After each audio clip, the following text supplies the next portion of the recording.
Hello and welcome to the Indian Express.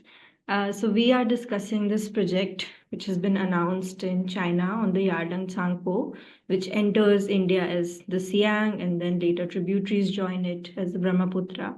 So India has recently lodged some issues regarding the project as well, and this was announced on Friday by the Ministry of External Affairs. But this project has been discussed for a while now in Chinese media as well, and you have also written an article for Takshashala. So there you were speaking about, as early as 2020, this has been in the works. So before we get to those issues about, this dam, which is supposed to be the biggest hydroelectric project in the world so far, what are the general challenges that we see that when a dam is created on any river, that kind of a project is built up? So, apart from the intended consequences, which is electricity generation, creation of a reservoir, what Right. are some of the unintended consequences that are also visible? Yeah. Thank you, Rishika, for having me on your show. Um, you know, um, it's my first time podcast with Indian Express. Um, you know, to answer your question precisely, dam is seen as a potential source, a renewable energy source, right, for electricity generation. Of course, it comes with certain challenges. When a dam is built on any river, per se, it is seen as a potential storage aspect, right? People try to store water in the dam, and it likely to impact the downstream. So here there are two aspects. One is upstream and downstream of the river. Like anybody who lives above the dam, on the before the construction of the dam, they are generally called as upstream. People residing in upstream, right? And people who are on the downstream of the river, that is the river flows thereafter the dam, that's called the downstream aspect of the river. Now, the downstream people always feel, there are certain challenges. The challenges include, as you said, sometimes waters are kept whole for a longer time, and the regular pattern in which people are used to, right? Because if a Mm. river flows on its own in a natural way, we know when we can expect a flood and when we can expect a drought in certain cases. But that pattern get changed, first of all. Second is the fertile soil river process.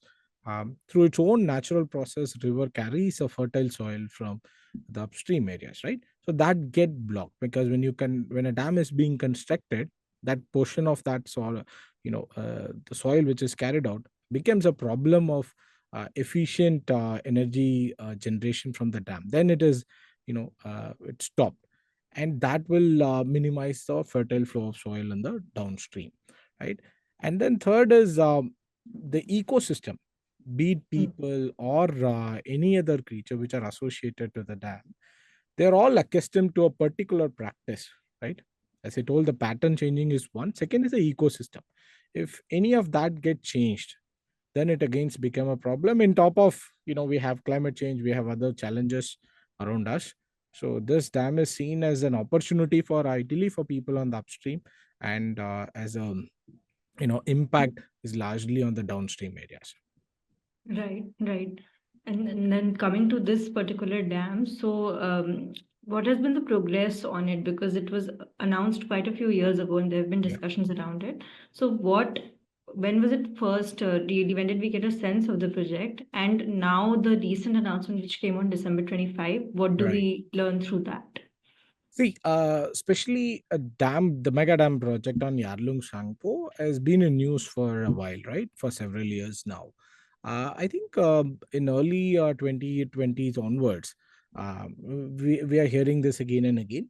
But then initially it is perceived as a project where China is intended to divert its water resource from the Medong County. That's the closest area where we are in Arunachal Pradesh, where the dam is intended to be built.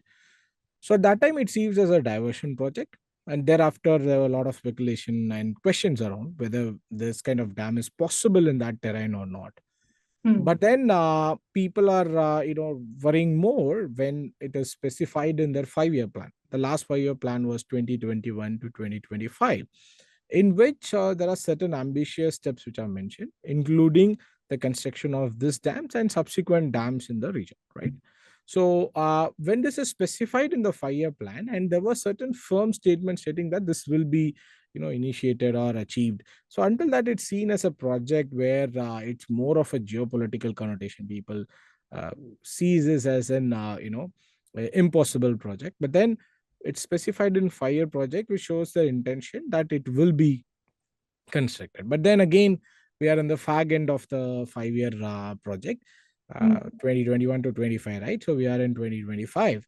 But then a lot of speculation again felt like, there's not going to come. But over these years, as we specified in our Takshashila Geospatial Bulletin article, it was written earlier in 2023, we have specified it clearly that there are people visiting those, Medong County, the higher level officers, higher level, you know, people within the system of related to this dam construction. They have started visiting this Medong County.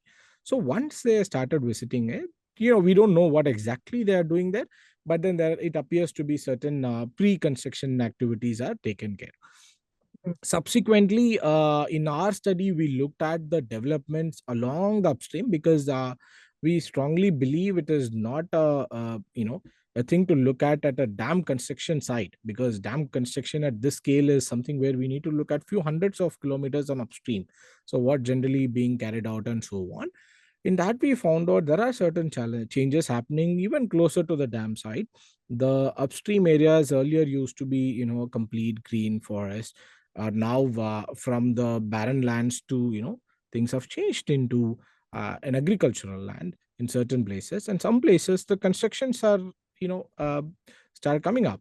So what it says is like, they started to bring people closer to the construction site, and there are certain visible things evident in the site, so that we can expect construction anytime at the final site. But then before anybody's expect the construction at the final phase, there are certain things that try to control water at different levels earlier than the final reach. So that seems to be in progress.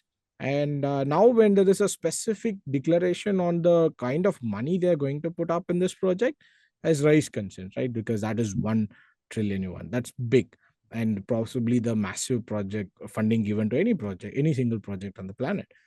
So that is the thing. And when we looked at, in our article, we looked at the impact compared to the Three Gorges Dam, which is currently the world largest dam, and we had tried to decode how it will impact the downstream. Yeah. So now the fear is, if the same thing can happen to this dam, which is 3 times the size of Three Gorges Dam, what will be its potential impact to the downstream? That's a bigger concern at this moment. Right, right. And Three Gorges, it's supposed to be thrice the capacity of Three Gorges, as you've written Yeah. before. So, can you elaborate a little bit on that? What have you found with that particular dam? And there were some very interesting things about the gravity anomaly maps that Yeah. shared in your article as well. Can you speak about Right. that? So, Three Gorges Dam is, in a different terrain. I would say it is not exactly on the same terrain. And It is in central China on yeah, it's the central China, and on the Yangtze. Yangtze River, and subsequent downstream like Mekong and others are struggling, because of this river. And that is constructed, I would say, probably 2 decades earlier. And then the construction time itself took more than 9 years, close to 10 years to make it happen. uh, Mm. with this terrain, we are not sure how far it will take, because we do not have an information on what kind of technology is going to be, what whether the water is going to be stored here or water will be allowed to free flow. That kind of information is not here. But then Mm. the estimates of Yarlung Sangpo says that is huge, right? Even you can expect much more, you can generate much more than what is declared. So Mm. that's why the dam is coming here. But comparing it with the Three Gorges Dam, the Three Gorges Dam is a reservoir-based dam, right, where the water is being stored there, and and it created anomalies at certain points around the dam that we have put out in gravity observation from space, with the help of a colleague who helped us to generate that. So what it actually says is, when a water is being stored, it's also been in global media at that time, like, it has actually brought down the rotation of Earth by few fraction of seconds, because the kind of water which is stored, it impacts its entire ecosystem around. So while that is in place, how much impact it creates on different parts of the dam, we looked at through the gravity anomaly. People can refer those maps from our geospatial bulletin.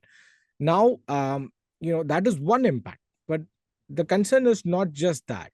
The concerns are like how China has behaved with its downstream nations in that particular dam, right?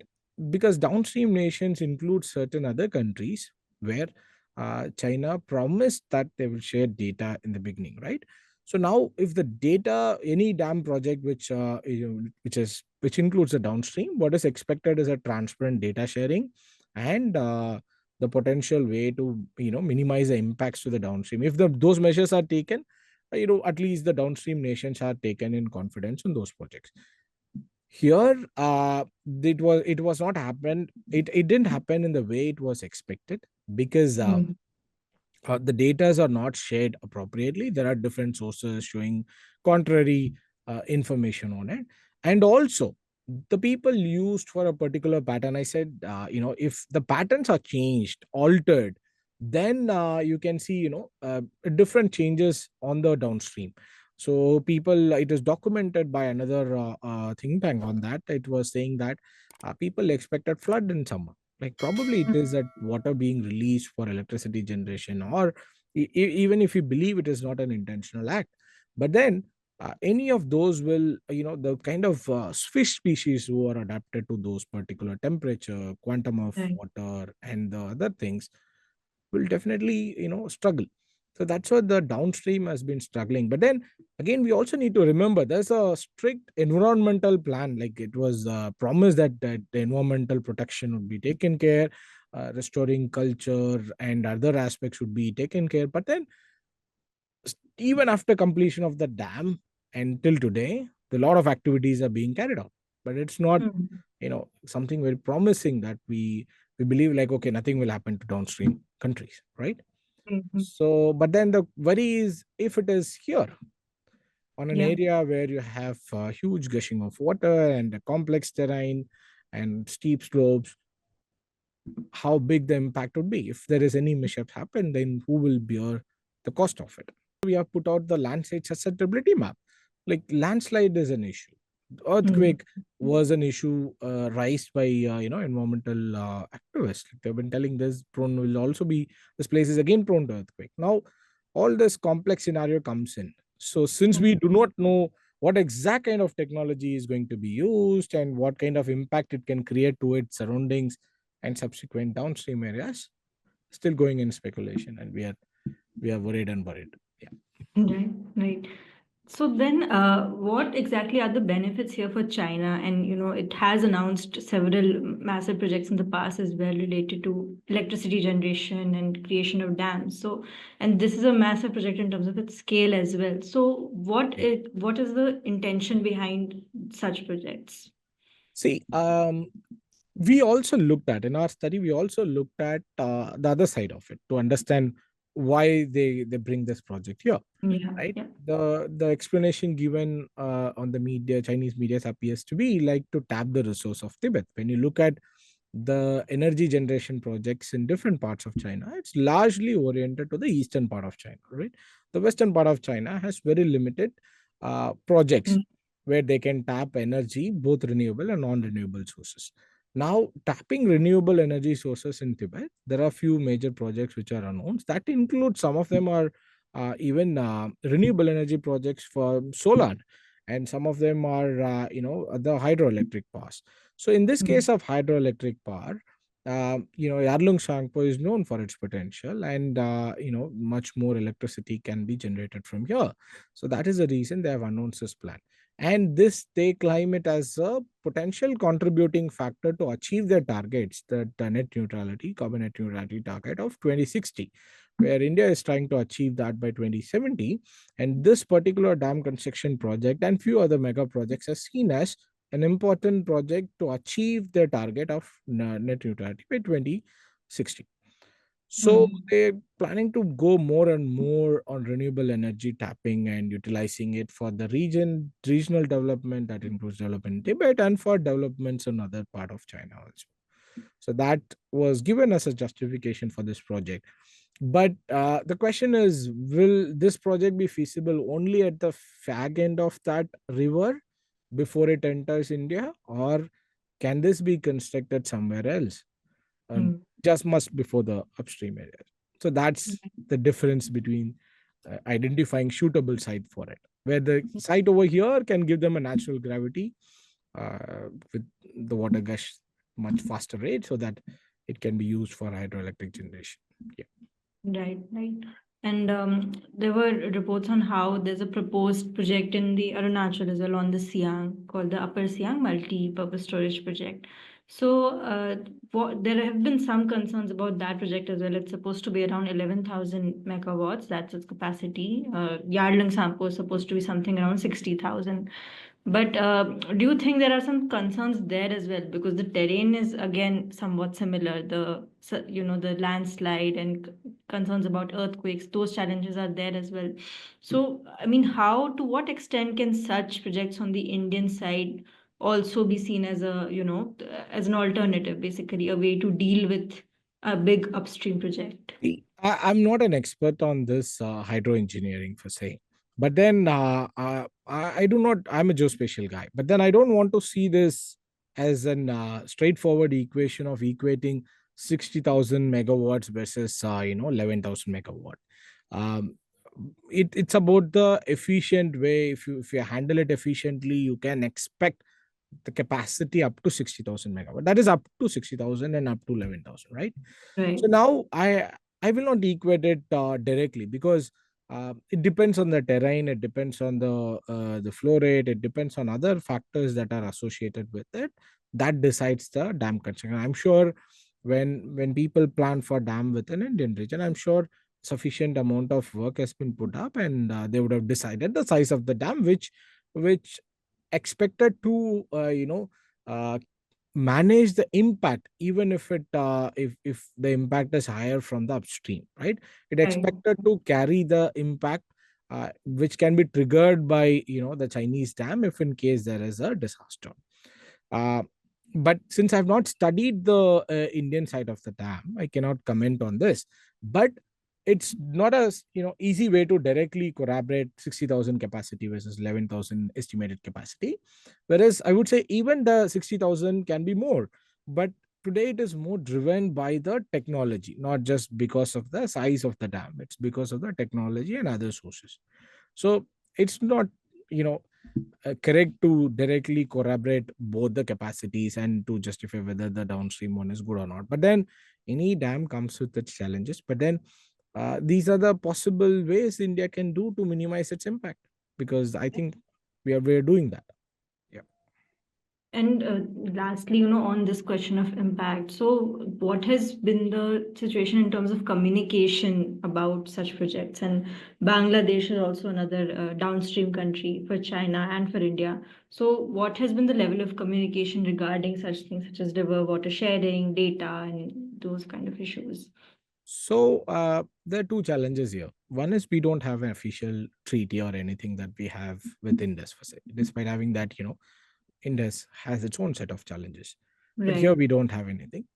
We had few MOUs, I think, which got expired related to the data sharing.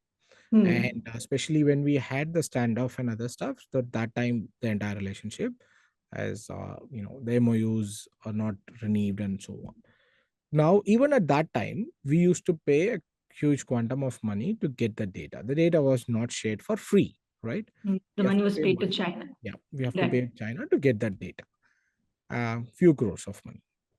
But now, since that is not in place, we don't know how much water is being collected there in terms of monsoon, glacier melting, and Hmm. through any other sources, and then how much it is flowing on each of the streams, and how much we are going to receive in an Indian borders, right?